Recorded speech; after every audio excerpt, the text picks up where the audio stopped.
আমরা আল্লাহর কাছে বলবো, আল্লাহ আমগো নবী যেদিকে আমরা থাকবো বিশ্ব নবী থাকবে জান্নাতুল ফেরদাউস, আমরাও থাকবো ফেরদাউস ইনশাআল্লাহ। পড়েন এত বিশাল জান্নাত, কোনো ধাক্কা ধাক্কি নাই। জান্নাতের এক একটা দরজা ছিলেন তো না? বিশ্বনবী যখন জান্নাতের দরজার বর্ণনা দিচ্ছেন, বিশ্বনবী বলছেন ইন্নাল মিসরাআইন মিন মাসারি'আল জান্নাহ মা বাইনা মাক্কাহ ওয়া হাজার। ও সাহাবারা, জান্নাতের দরজাগুলো কত বড়, শোনো শোনো। বিশ্বনবী বললেন সৌদি আরবের মক্কা শহর থেকে বাহরাইনের হাজার শহর যত লম্বা, জান্নাতের এক একটা দরজা তত লম্বা। তার মানে এক এক ধাক্কায় কয়েকশো কোটি লোক জান্নাতে ঢুকে যাবে। তো ওই জান্নাতে আমরা সবাই যদি ফেরদাউসে থাকি, আল্লাহর কোনো ঘাটতি আছে? ওই আল্লাহরে থইয়া মাজারে যায়, ওই আল্লাহরে না ডেকে বাবারে ডাকে, ওই আল্লাহর কাছে না যে মাজারে যে লাল সালু দিয়ে আসে।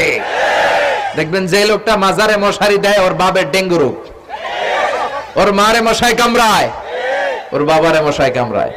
বাপ মার কাছে যায় না। বাপ মা যে কত বড় পীর সাহেব, গোটা বিশ্বের পীর সাহেবরা যদি একটা দোয়া করে আর বাবা মা যদি আরেক পাশে দোয়া করে, বাবা মার দোয়া আগে আগে কবুল হয়ে যাবে। এজন্য চাইতে হবে একজনের কাছে, তিনি কে?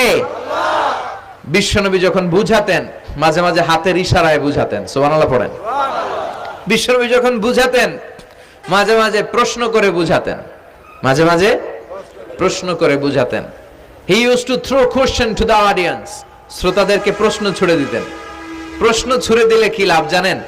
শ্রোতারা ভাবতে শুরু করে উত্তরটা কি, কি এই প্রশ্নের উত্তর। যখন উত্তরটা করতে পারে না, তখন বিশ্বনবী উত্তর বলে দিতেন।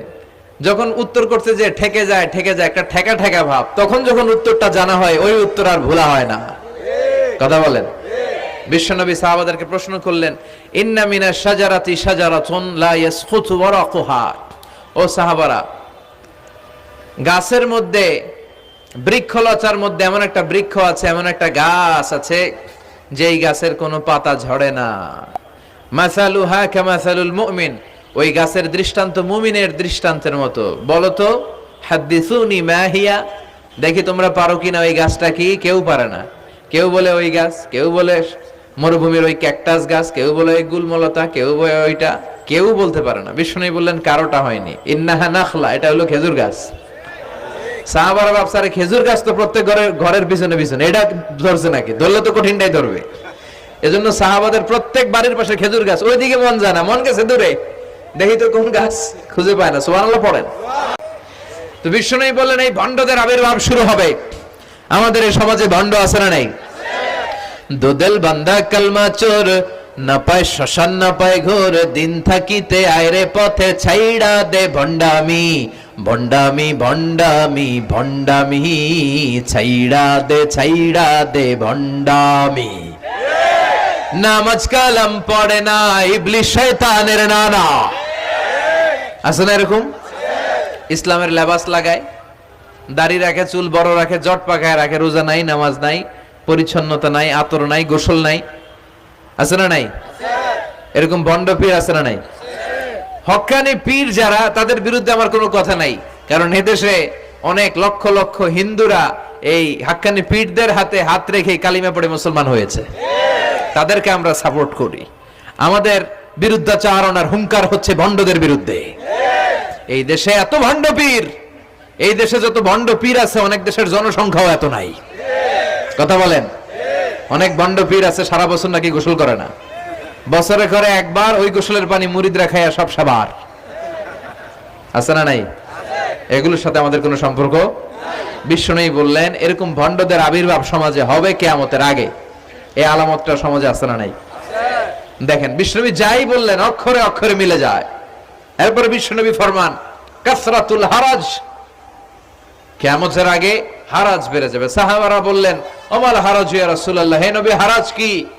বিশ্বনবী বললেন হাদা হুয়াল হারাজ, হাদা হুয়াল হারাজ। কি বুঝলেন? মারামারি, কোপাকুপি, যুদ্ধ। আছে না নাই? আমরা কি যুদ্ধ চাই?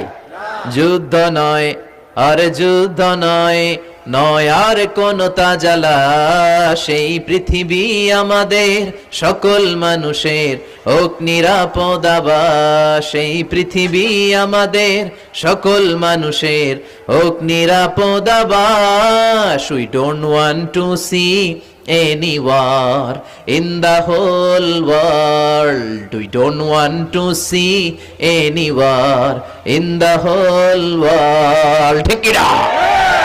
আমরা কোনো যুদ্ধ দেখতে চাই না, মারামারি দেখতে চাই না, অন্যায় হত্যাকাণ্ড বিচার বহির্ভূত কোন হত্যাকাণ্ড আমরা এদেশে দেখতে চাই না। কিন্তু বিশ্বনবী বললেন কিয়ামতের আগে এগুলো বেড়ে যাবে। বিশ্বনবী বললেন যে হত্যা করবে সে জানবে না কেন আমি হত্যা করলাম। এরকম হত্যা দেশে আছে না নাই? উপরের নির্দেশ, উপরের টেলিফোন, শুট করো, পোশাকি বাহিনী পিস্তল আছে, শুট করে দিল, কিন্তু কেন সে মারলো ওই সৈনিক জানে না। এরকম আছে না নাই? আবার যে নিহত হইলো সেও জেনে মরতে পারলো না যে আমি কেন মরলাম। কথা কন। আহা, এই বাংলার বিভিন্ন নদীতে, মাঠে ঘাটে হাত বাঁধা, পা বাঁধা, চোখ বাঁধা, বস্তাবন্দি করা লাশ পাওয়া যায় কি যায় না? এই দুনিয়ায় তারা বিচার পায় নাই, কিন্তু এগুলোর বিচার আছে না নাই? এগুলোর বিচার যদি না থাকতো, the worldly life will be a joke. এই পৃথিবীটা একটা জোকিং হইতো, জোকিং। জোক করার জন্য আল্লাহ পৃথিবী বানায় নাই। যেগুলোর বিচার এই জমিনে আমরা পাই নাই, সেগুলোর বিচার আখিরাতে হবে। সেদিন হবে আসল বিচার, সেদিন হবে ফাইনাল খেলা।